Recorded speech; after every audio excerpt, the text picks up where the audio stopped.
Okay, so today we are going to prove Cauchy criterion. We have already seen the statement, we saw it in the last video, but let us again go through the statement briefly.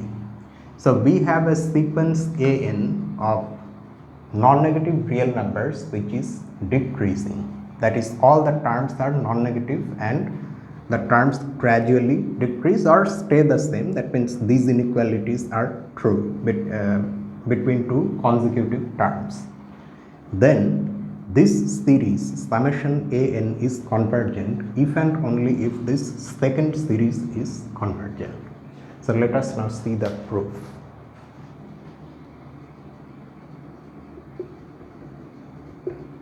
In the beginning itself, we notice one thing, that this series is a series of non-negative real numbers because all the an's are non-negative, and that is also a series of non-negative real numbers. So their convergence is of course given by that criterion which says that any such series is convergent if and only if its partial sums are bounded above. So let us start off like this. Let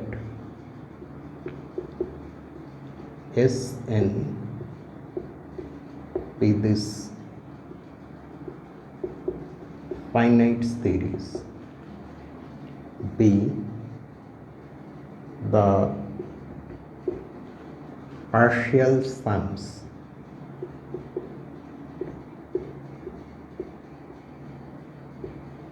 of sums. I write because this n is a variable, this n is any positive integer, partial sums of our first series, this one,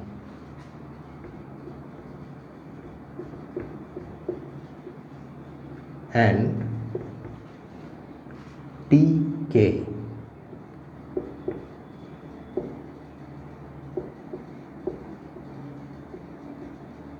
be the partial sums of the second series.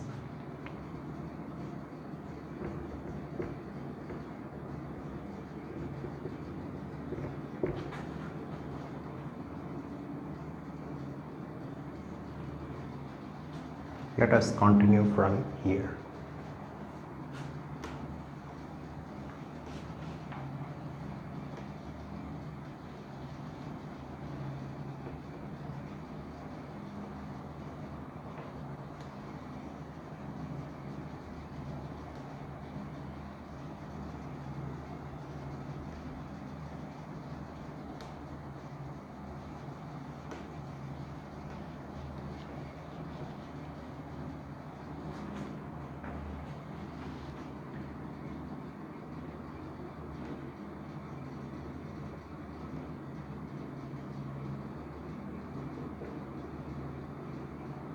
Okay, now our aim is to prove that this sequence is convergent if and only if this sequence is convergent.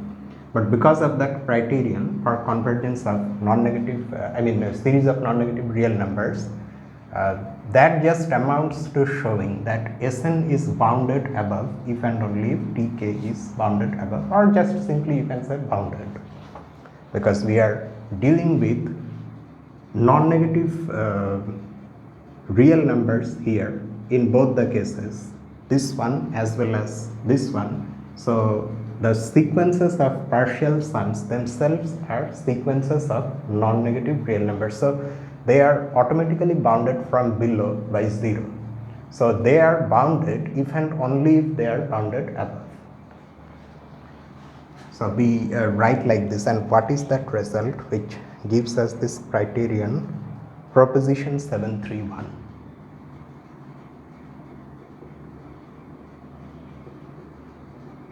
In light of, that's the language Tao is using, in light of proposition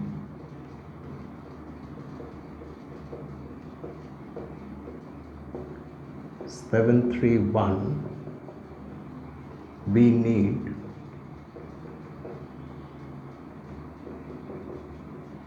to show that this sequence is bounded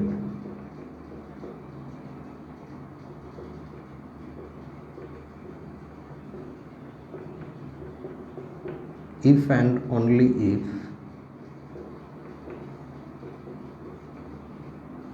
this sequence tk is bounded. If you are wondering why k is starting from 0, that's because the second series has the index starting from 0, that's why. Okay, now to prove that they are either both bounded or both unbounded, we are now going to state some inequalities, and we are going to first of all prove those inequalities and then use them to conclude this and finish the actual proof. Now the author has decided to state the inequalities themselves as a lemma. So it looks a little strange, but we are now going to stop this proof here, keep it hanging like this. We are next going to state that lemma, prove that lemma first, and then come back to that, resume this proof. So let's see the next lemma, which is just an intermediate step. If you want, you can just simply choose to not write this thing as a lemma, and you just simply continue like this. Okay, if you want, you can do that. So this is lemma 7, 3, 6, and it states this: for any natural number k, these inequalities are true. S 2 to the power k plus 1 minus 1 is less than or equal to tk, which is less than or equal to 2 times s 2 to the power k. So let us now prove these inequalities, of course by induction on k, because that's a natural approach, and then we will come back to the original proof.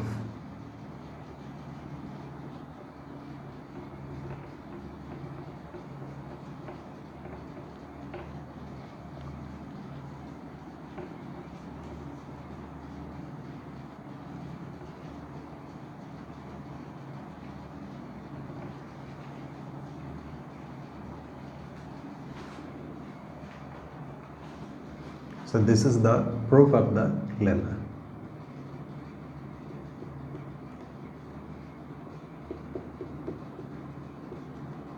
We use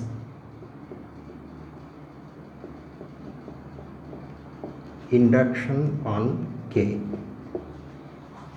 So the base case will be when k is 0. So let us see what happens in that case. We have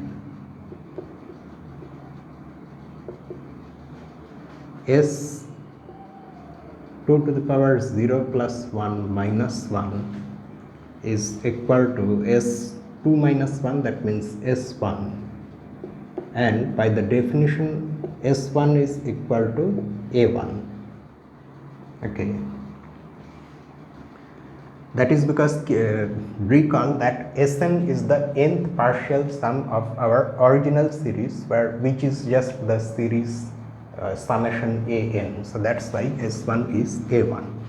Now A1 is less than or equal to A1. Actually it is equal to A1, but this statement is true because it's a disjunction. A1 is equal to A1 or A1 is less than A1.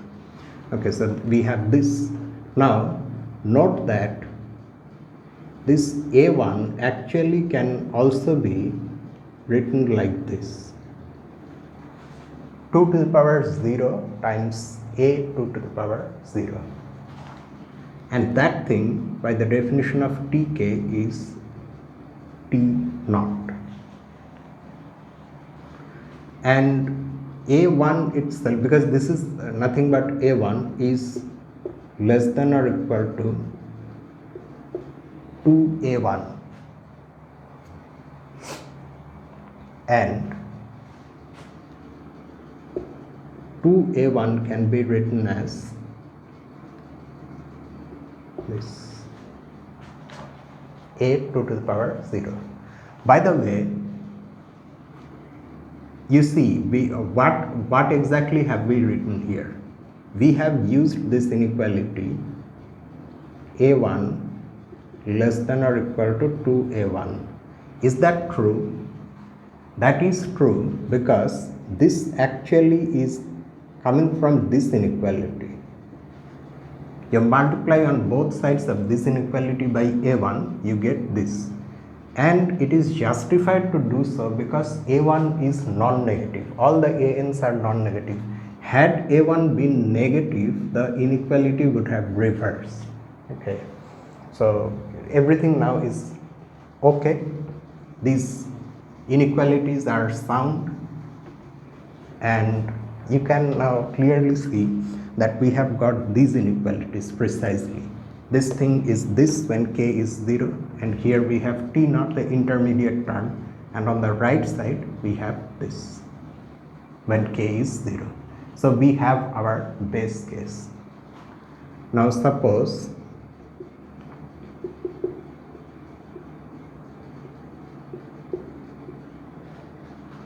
is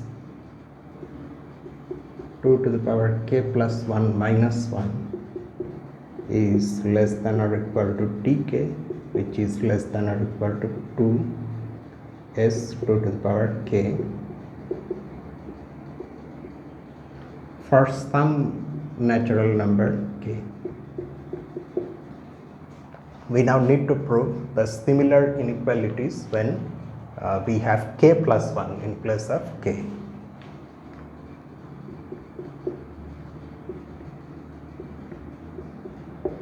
We need to prove this minus 1 is less than or equal to tk plus 1, which is less than or equal to 2 times s 2 to the power k plus 1. We need to prove these things. So let us start. We have, first of all, let us see what tk plus 1 is. By the definition of the terms tk plus 1 is tk plus, because it is also a partial sum of the second series, so it's going to be equal to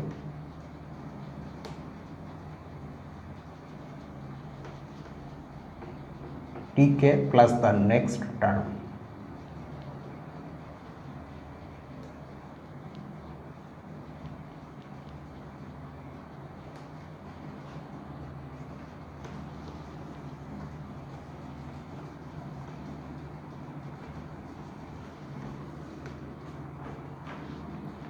tk plus 2 to the power k plus 1 a 2 to the power k plus 1. Okay, so this is one thing.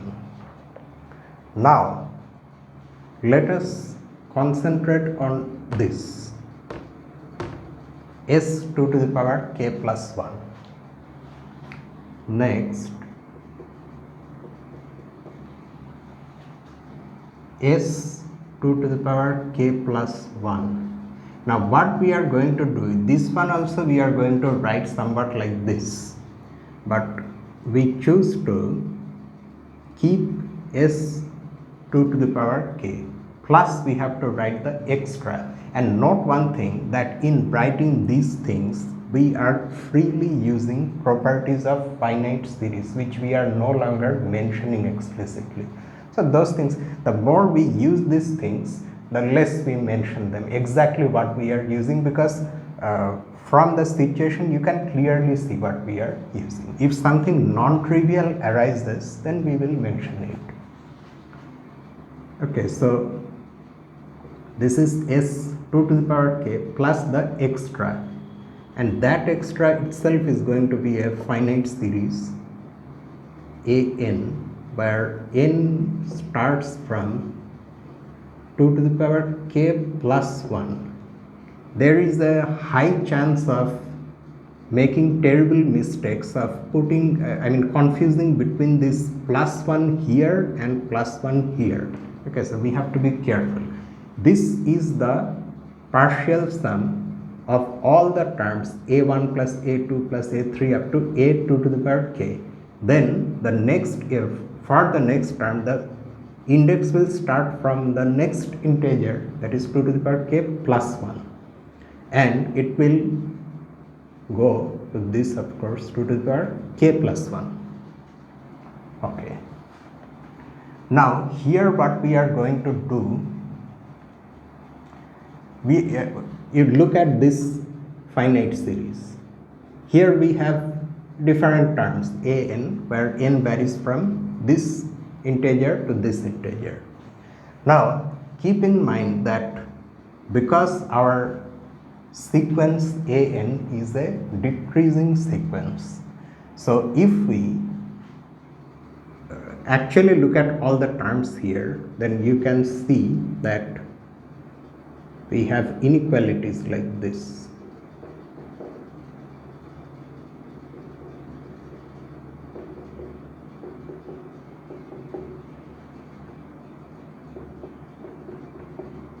Because the further we go down the sequence, the smaller the terms get, or they stay the same. I mean, these inequalities are true. So that means that if we replace all the terms by, okay, I am also getting confused. What exactly do we have to do here? Which side of the inequality do we want? Let me just see. Okay, 2 to the power k plus 1. Oh yes, if we use this one we have written, then we will get an inequality like this. Okay. So that means now what we are going to do, we are going to replace all these a_n's with n equal to this thing, that is the farthest term on the right side. That means all the a_n's are going to be replaced with a2 to the power k plus 1. That means we are putting less, so there will be an inequality like this, plus summation. Now n becomes fixed and it becomes this. The index, however, it just varies like before.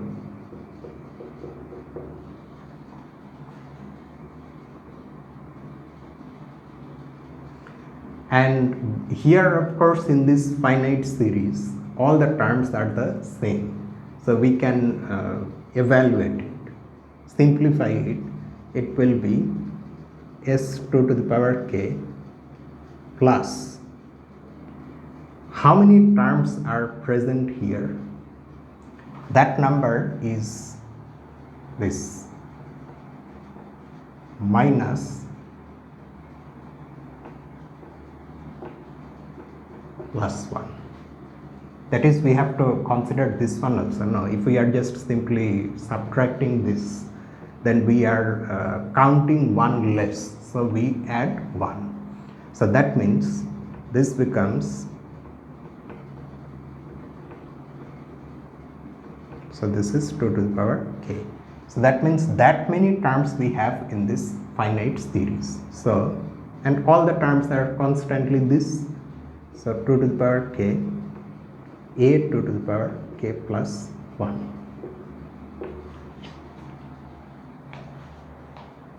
But we don't just need this, we need 2 times this. So let us, I'm a little skeptical about this calculation. Are we really going in the right direction?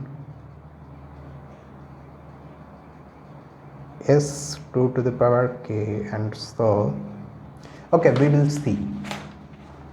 Let us just continue like how the author has done the things, and we will see if we get stuck somewhere, we will rectify things or we will modify things. This implies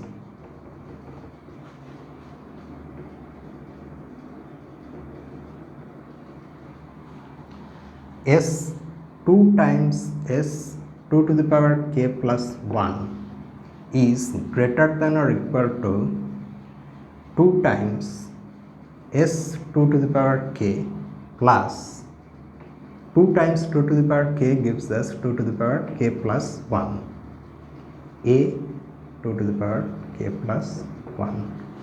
Okay, so we have got two things so far. One is this expression for tk plus 1 and the other is this inequality. But there is one more thing. We have taken care of this and now we are going to look at this. Next,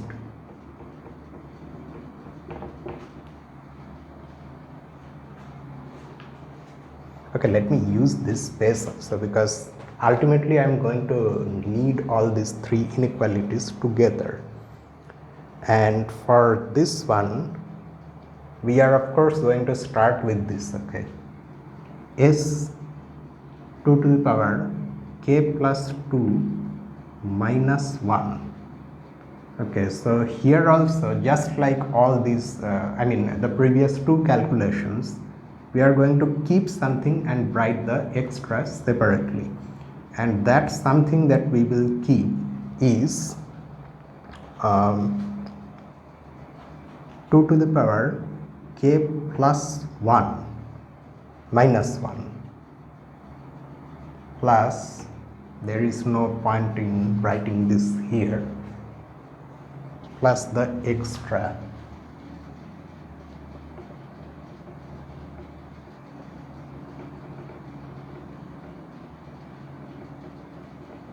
this proof is slightly more less conceptual and more technical, so we have to go through the steps carefully. If we miss something, that's it.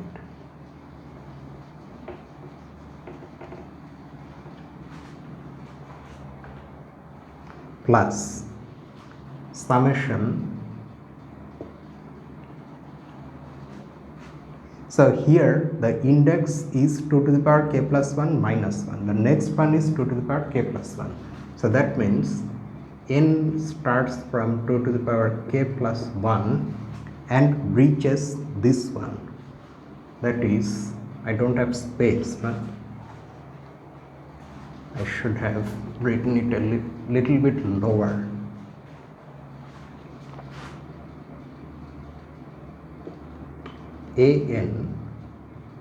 n varies from 2 to the power k plus 1 to 2 to the power k plus 2 minus 1.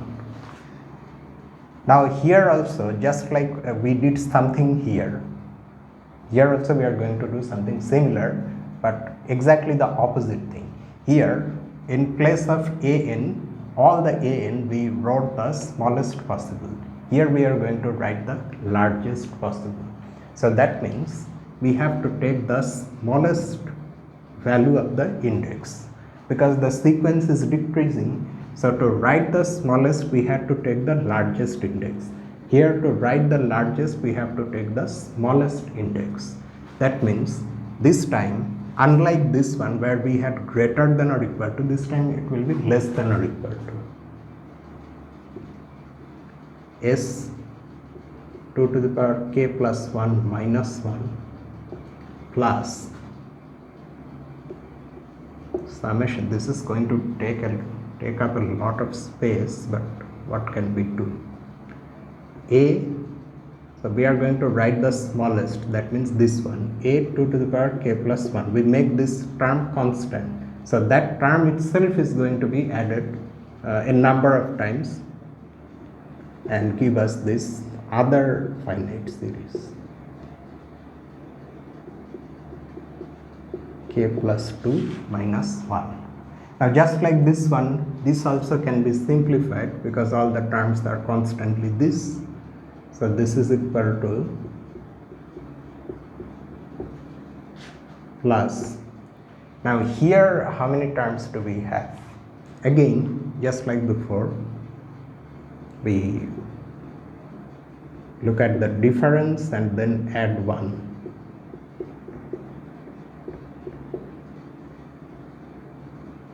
The that means 2 to the power k plus 1 times this one, a 2 to the power k plus 1. Okay, so let us now rub off the unnecessary things.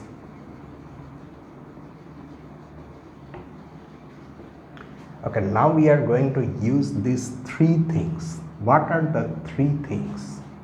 One of them is this.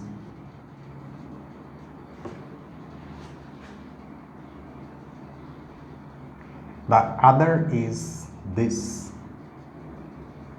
Let me just show the terms between which we have inequalities, and finally we have this. This thing is less than or equal to this. Somehow we have to combine all these things and get what we want. So we write like this. Now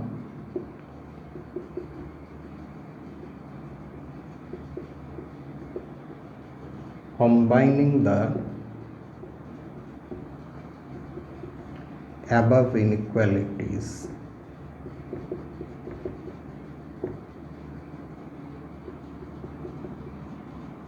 we get this. We have to clean, but we have already seen what it is. Okay, so what do we get? We have to start from this one because that's what we have in our original induction step. That is the thing, the inequalities that we want to prove when we have k plus 1 in place of k. So we start with this s 2 to the power k plus 2 minus 1. So we immediately use this inequality itself, this third thing. So this thing is less than or equal to what? Less than or equal to this s 2 to the power k plus 1 minus 1 plus 2 to the power k plus 1 a 2 to the power k plus 1. But besides these three relations, these inequalities equation, we keep in mind that we have our original induction hypothesis also. So now we can use our induction hypothesis to next.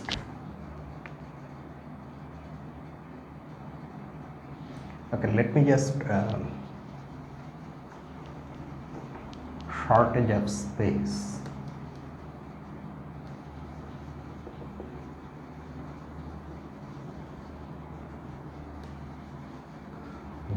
What was our induction hypothesis?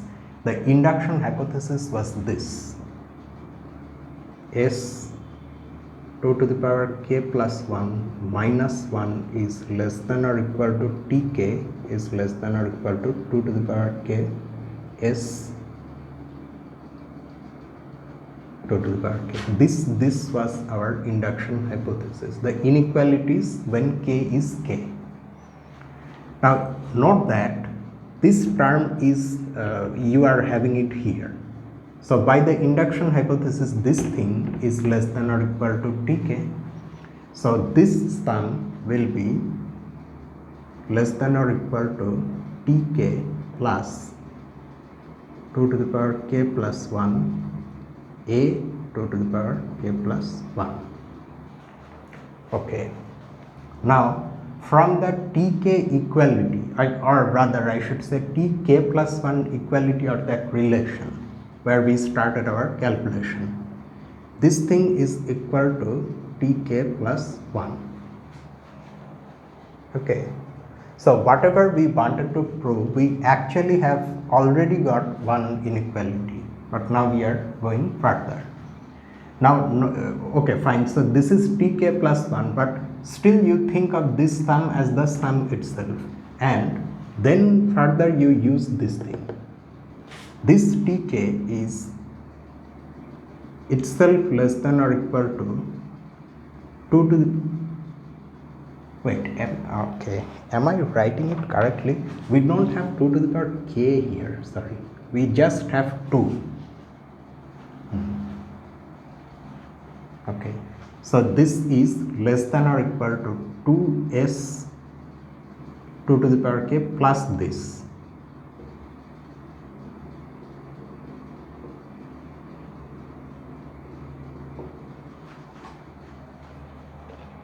Okay, now note that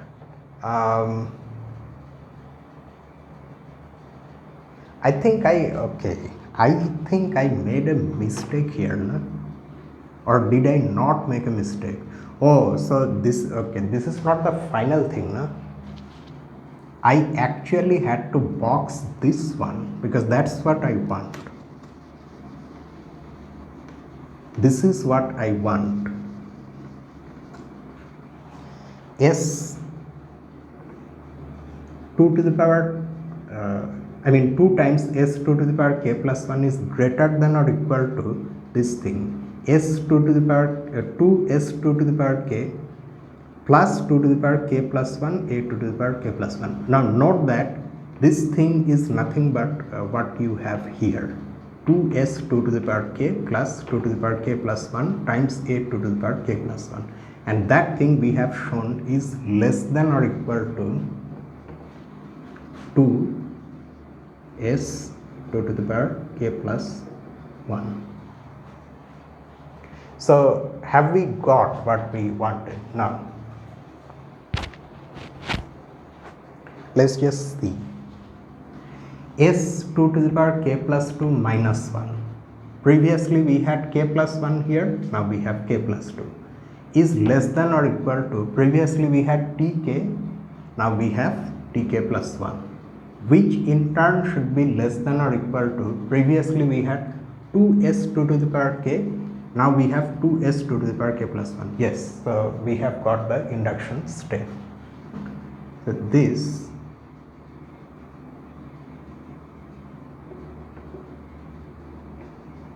completes the induction and proves the lemma.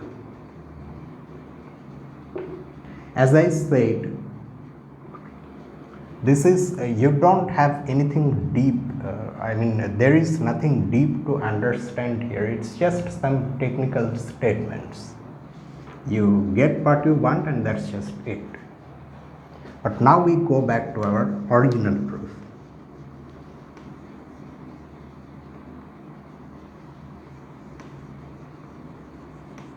Yeah, even after going through these things carefully, I still confused myself. But in the end, we got what we wanted. Now, we resume the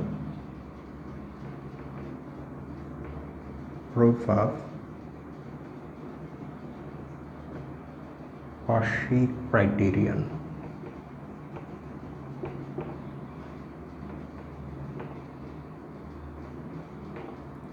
We now have, I'm again going to write these inequalities so that we don't make further mistakes. We now have s 2 to the power k plus 1 minus 1 less than or equal to tk less than or equal to 2 times s 2 to the power k for all natural numbers k.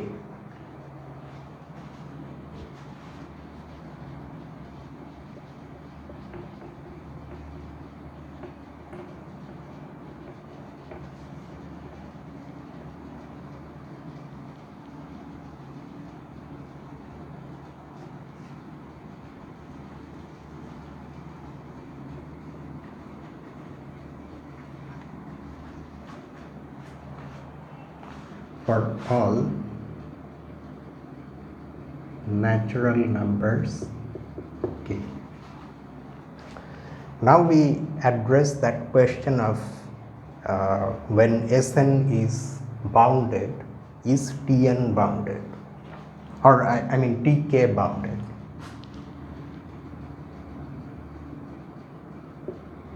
Now suppose we have to show both ways. If Sn is bounded, then Tk is bounded, and conversely also. So let us first show that if Sn is bounded, then so is Tk.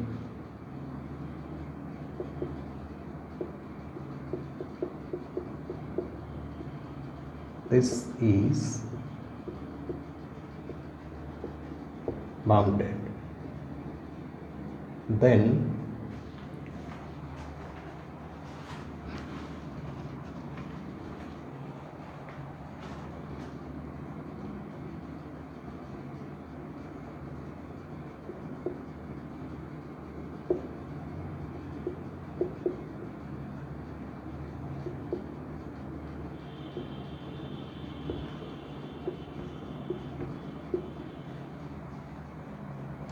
okay, where is this thing coming from? That boundedness of Sn implies that this S2 to the power k is also a bounded sequence. It is coming from the fact that this is a subsequence of this. Here we are considering some special values of the index n, which look like 2 to the power, which are 2 to the power k. That's where this is coming from. So in this subsequence we have some of the terms of the original sequence. So the original sequence is bounded, so this one is also automatically bounded. Now note that if these S2 to the power k, they are bounded, then automatically t to the power tk is also bounded, because tk is less than or equal to 2 times this. These terms being bounded actually means what? Not one more thing, that if you just simply think of boundedness as such, it may be slightly confusing, but keep in mind that because we are dealing with non-negative real numbers, boundedness is equivalent to being bounded above. So S2 to the power k, these terms being bounded means they are bounded above. So there exists some real number m such that these are all less than or equal to m for all natural numbers k. So that means we have this inequality, and that is less than or equal to this is greater than or equal to tk. So tk itself is less than or equal to something fixed for all natural numbers k, and that's why now tk will also be bounded.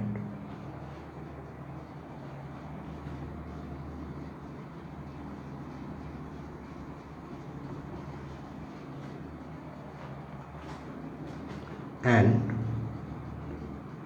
hence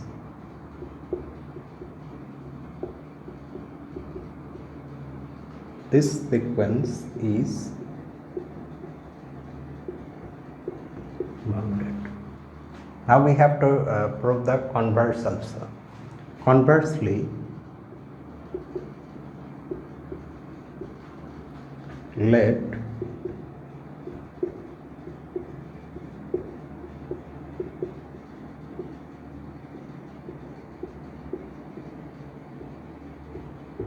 tk be bounded. Now naturally we have to use this thing, this inequality, to prove that Sn is bounded, but we do not actually have Sn here, but in place of a general n we have something like this. However, using the fact that we are still dealing with non-negative real numbers, we can do a little trick. For any natural number k, one can prove by induction that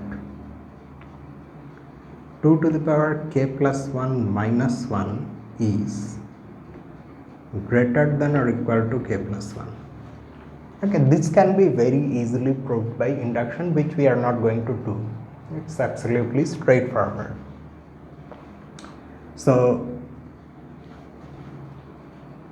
a consequence of this thing is this. Hence,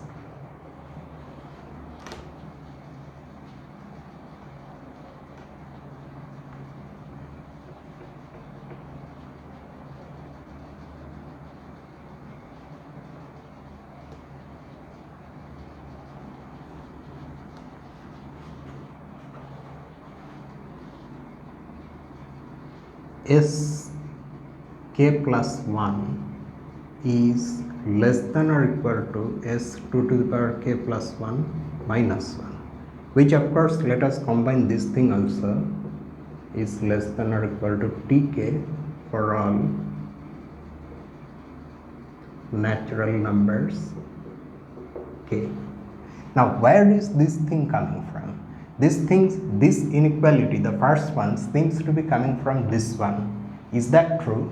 That is true, because you see what is happening here is this. You look at these positive integers. Because you have k plus 1 less than or equal to this. Now, when you go down the sequence of positive integers, first you will encounter k plus 1 and then you will encounter this thing because of this inequality. Now, if you calculate the partial sum, that means you are adding all the ai's, where I is varying from 1 to this index, and a part of that is this partial sum sk plus 1, where you are varying I from 1 through k plus 1.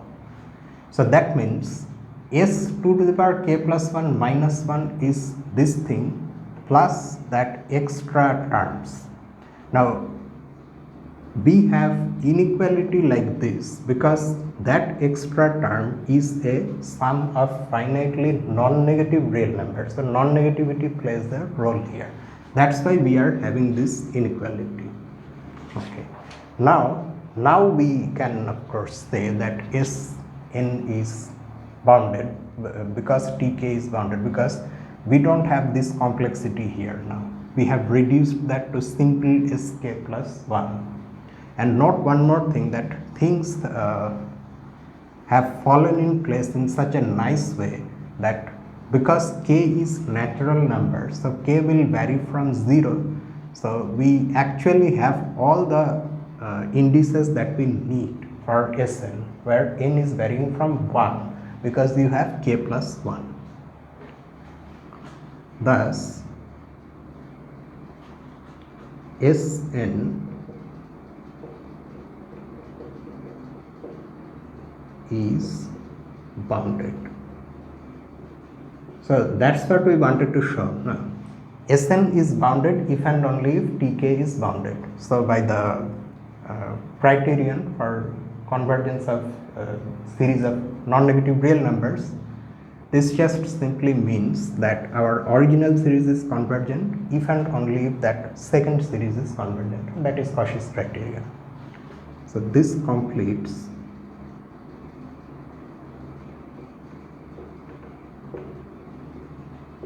the proof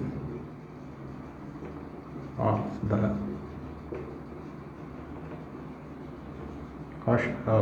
Cauchy criterion, not Cauchy's criterion.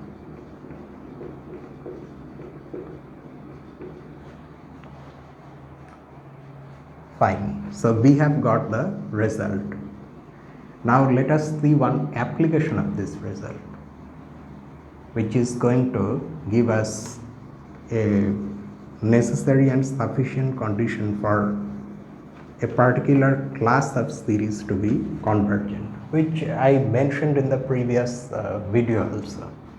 And that thing is this corollary.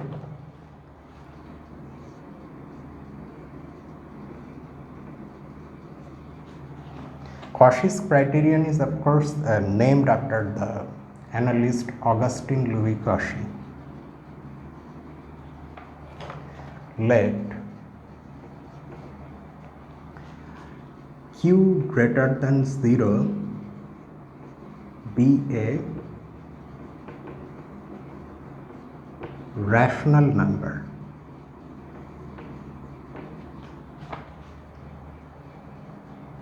Then the series means actually the series will depend on the parameter q. So really we are going to say something about a class of series.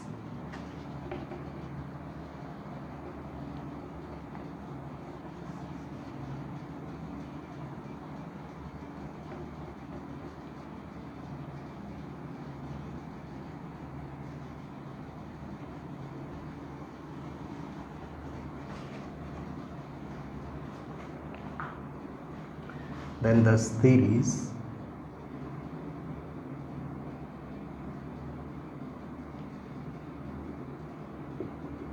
summation 1 over n to the power q, where n varies over all the positive integers, is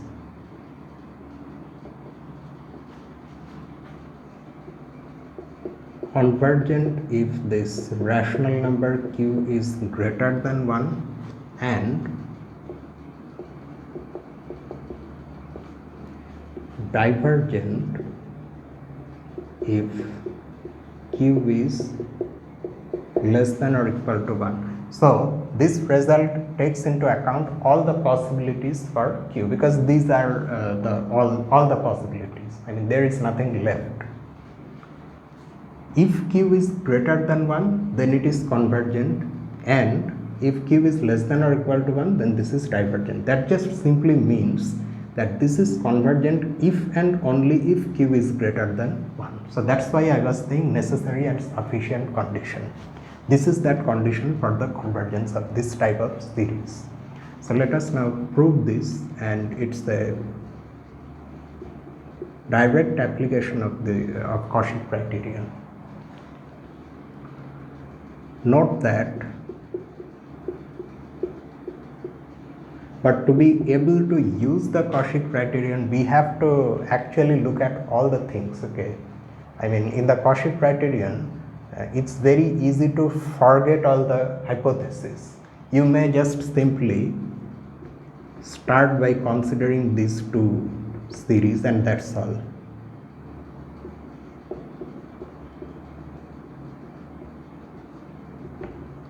But that's not enough, of course, because in the beginning itself, something else is also mentioned.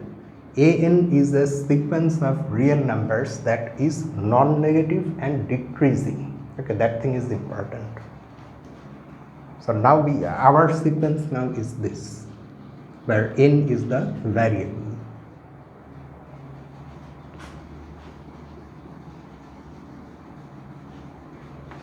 Note that the sequence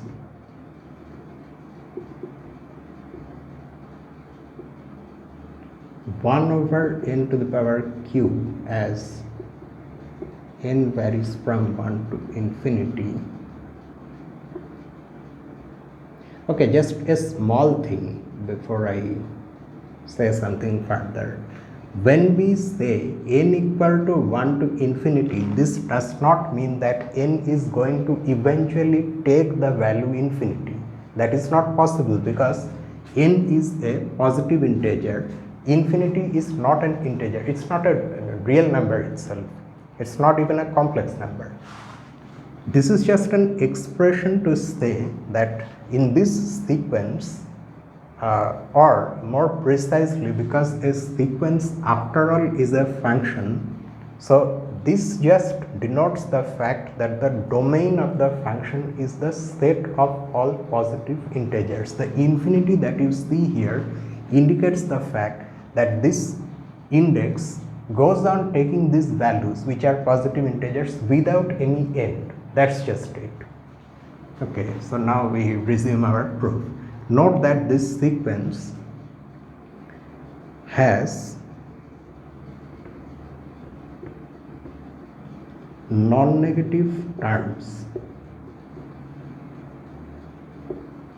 and is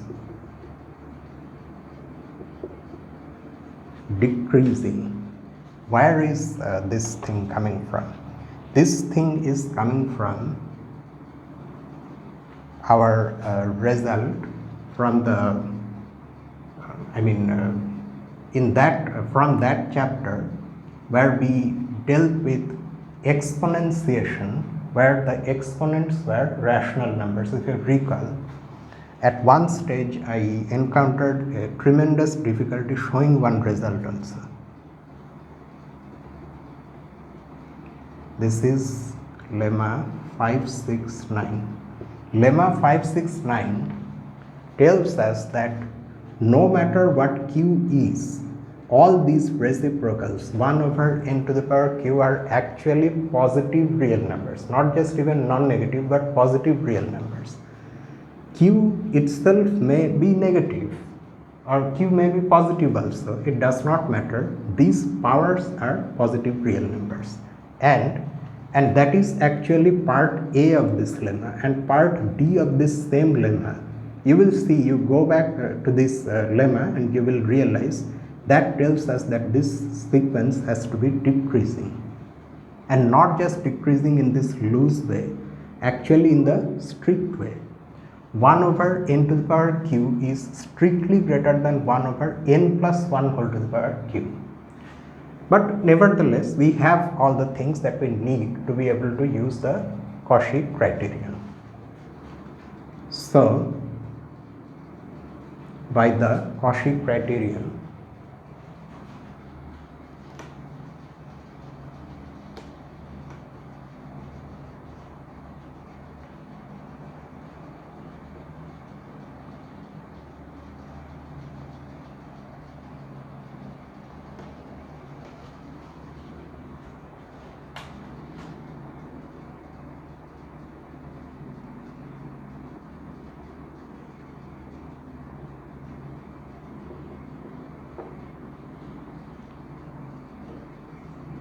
summation 1 over n to the power q as n varies from 1 to infinity. Here also that expression means the same thing. Okay, n varies from 1 without end. It never takes up the value infinity. Is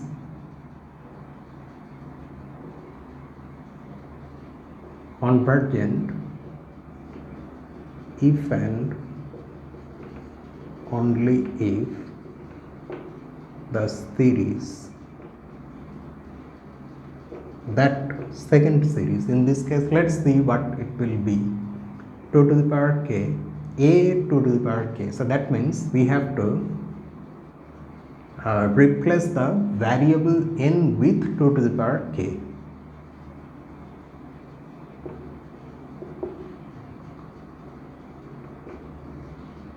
If this series is, if and only if this series is convergent.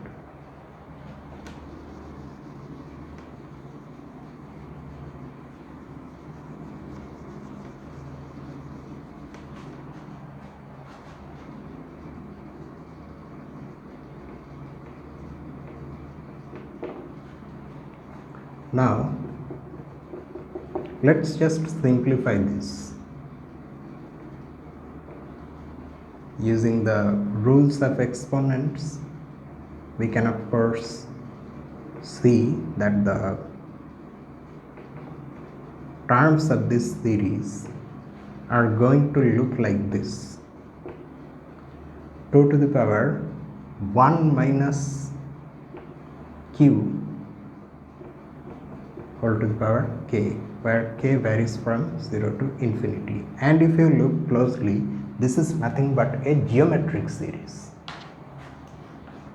where in place of x you have this thing, this power of 2, 2 to the power 1 minus q. And we already know precisely when a geometric series is convergent.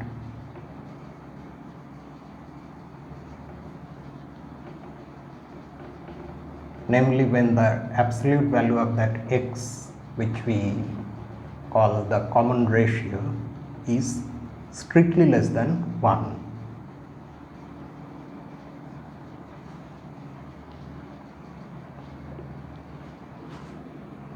Now this we can continue this statement. This is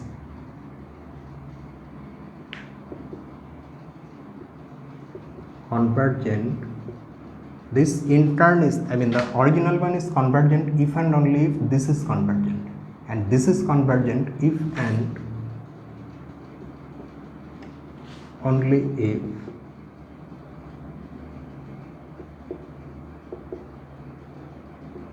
this thing is less than 1. That is, q is greater than 1. This inequality implies this, and this inequality implies this. The author has left it for us to prove, and I also leave it to you to prove that these two inequalities actually are equivalent. If one is true, then so is the other, and that's how we get our result.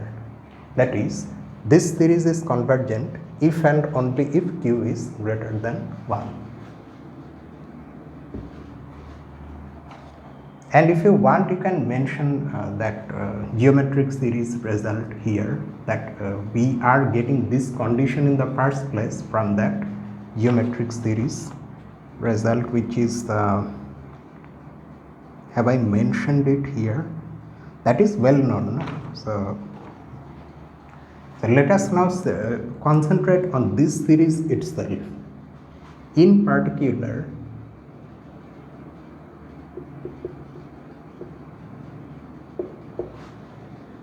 the series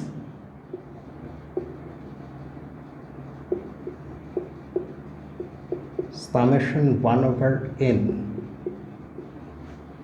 which you obtain from this by replacing q with 1, is divergent. But let's also mention that this series is also known as the harmonic series.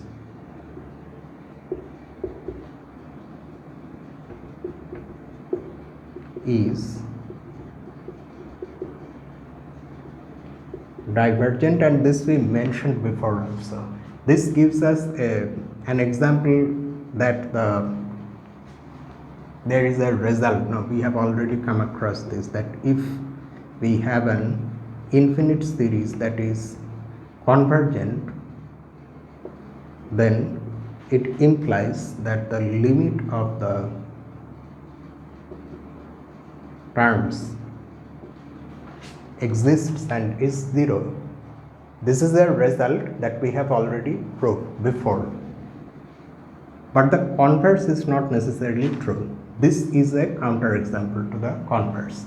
Here, limit of 1 over n is 0, but this series is divergent. So its divergence now only we have been able to show.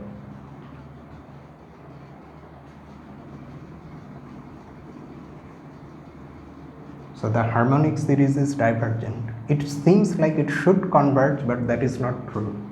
Although in the previous video also I mentioned this, that as you look at these partial sums, it seems like because we are adding less and less, that things should eventually settle down to some fixed value, I mean in the limiting case, but that does not happen. Although the things that we are adding more and more themselves become smaller and smaller, but still the sum keeps on increasing at a very slow rate, but it eventually crosses everything and it keeps on increasing. There is nothing can stop it. That's why it diverges. However,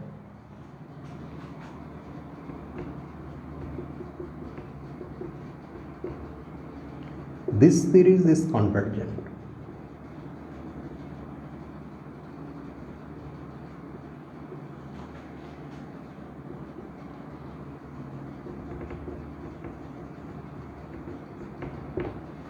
and I urge you to look for the actual value of this sum. You will see something very interesting, what that actual value has.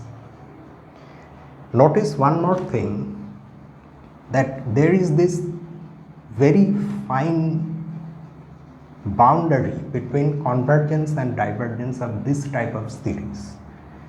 Q, even when Q is equal to 1, we have divergence. But the moment Q becomes greater than 1, even if slightly, it becomes convergent. For example, if you look at Q has to be rational, okay, because for that only we have proved the result. If you look at this series,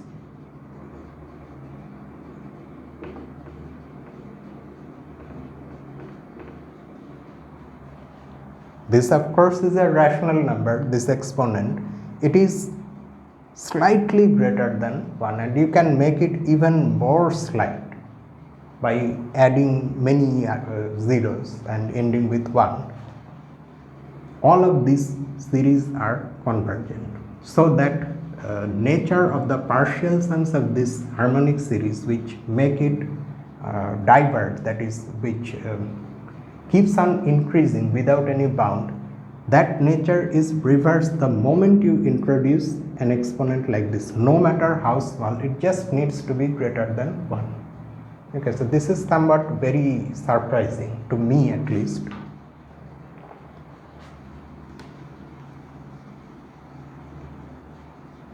Now the section itself ends with a remark about this class of series.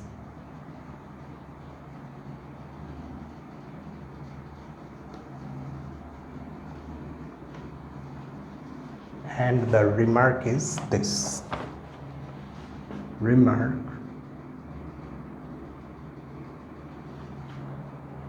738. The quantity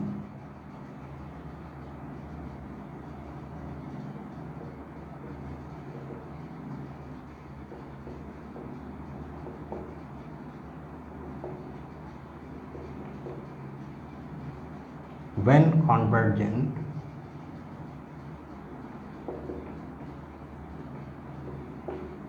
is called zeta of Q. Greek letter zeta of Q,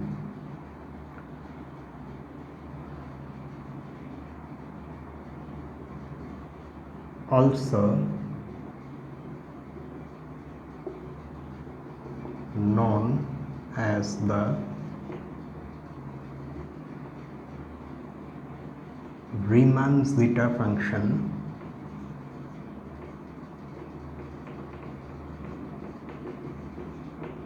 of Q.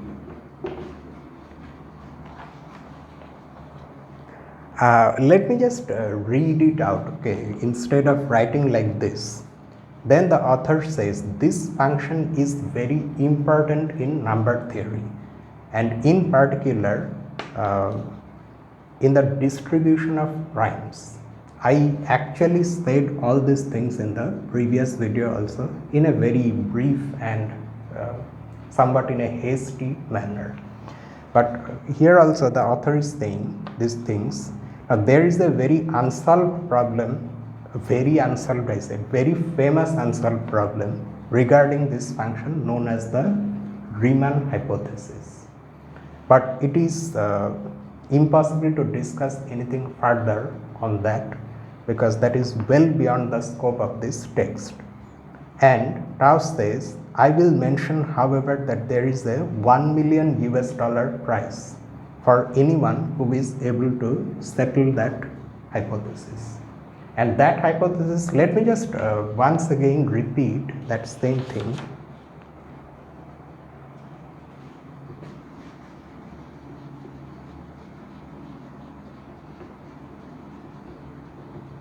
Just to not leave it out like this.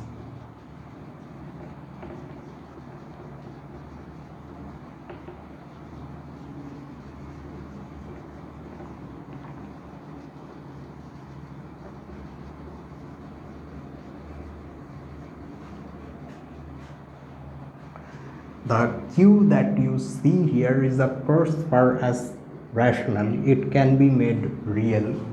Then also the series of course is there, and there is convergence, divergence. But if one goes further and makes it complex,